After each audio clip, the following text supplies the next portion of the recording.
Anna's life moved at the pace of turning pages. The library where she worked was small, its walls breathing with the scent of old paper and polished wood. Each day began with the same soft rhythm, unlocking the door, aligning the returned books, and hearing the whisper of pages as readers found their worlds between covers. It was quiet work, and Anna thought she liked it that way. But there was a weight she carried, a heaviness that had nothing to do with the books stacked around her. Years ago, she had loved someone deeply, a man who had looked at her as if she held whole universes inside her. But when words were needed most, she could not find them. She watched the relationship fade like ink in sunlight, each unspoken thought pulling them further apart. She told herself silence was safer than saying the wrong thing, yet her heart knew it was a silence laced with fear. Since then, she had made her life small, safe, and quiet. At work, she offered polite smiles, but avoided conversations that went deeper than the weather or a book recommendation. In the evenings, she would walk home along the narrow path beside the sea, listening to the steady hush of the tide. She told herself it was enough. It was on one of those evenings that Mrs. Alara appeared at the library. She was in her 70s, with silver hair that curled around her face like soft clouds. She carried a presence that filled the room without a single raised word. At first, she came only to borrow books, her eyes warm but knowing. Gradually, she began to linger, asking Anna what she thought of a story's ending, or what she might have done in a character's place. Anna always hesitated, stumbling over her words, her thoughts retreating before they fully formed. One afternoon, Mrs. Ilara stayed until closing. As Anna stacked the last of the books, she said softly, "I used to be afraid of my own voice too."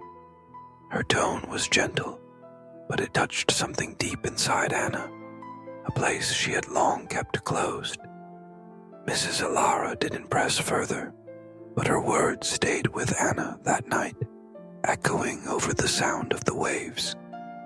In the days that followed, Anna began noticing the spaces where she had swallowed her thoughts. When a customer misquoted a story she loved, when a friend's message deserved more than a one-line reply, the silence was no longer a shelter. It was a mirror showing her what she had lost. And for the first time, Anna wondered what it might be like to step beyond it. Mrs. Ilara returned the next week with a journal bound in soft leather. She placed it on the counter without explanation. Anna hesitated, running her fingers over its cover. Mrs. Ilara smiled and simply said, "Sometimes your voice needs to be written before it can be spoken." That night, Anna opened the journal beneath the dim light of her small desk lamp. The first page remained blank for a long while, the weight of unspoken years pressing against her hand. Then, slowly, she began to write, not for anyone else, but for herself. She wrote about the man she had loved, the words she never said, the moments she wished she had reached out instead of stepping back. She wrote about the sea, the way it seemed to both quiet and stir her thoughts. She wrote until the pages no longer felt like strangers. Weeks passed, and with each entry her words came easier.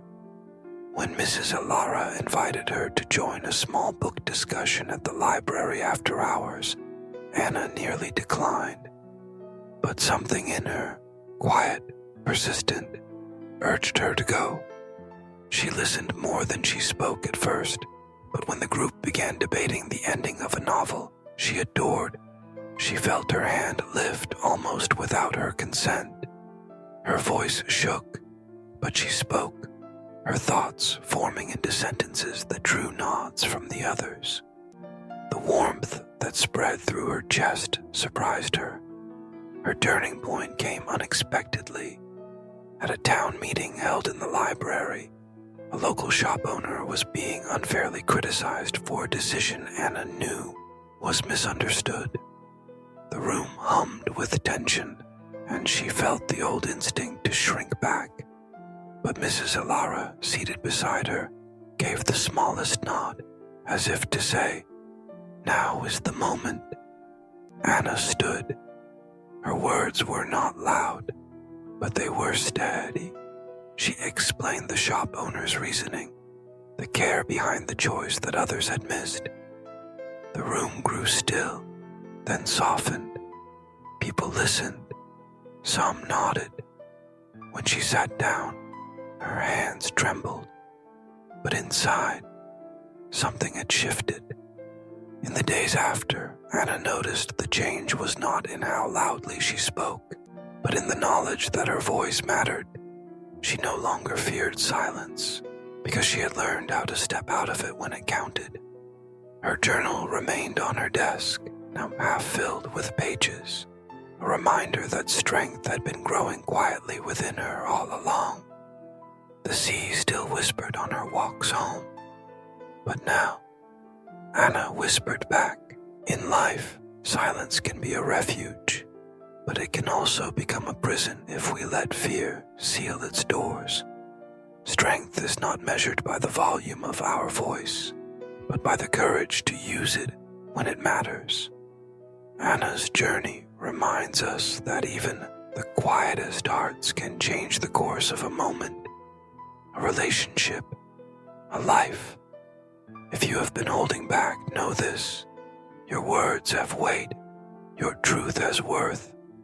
When the moment comes, step forward, speak, even if your voice trembles.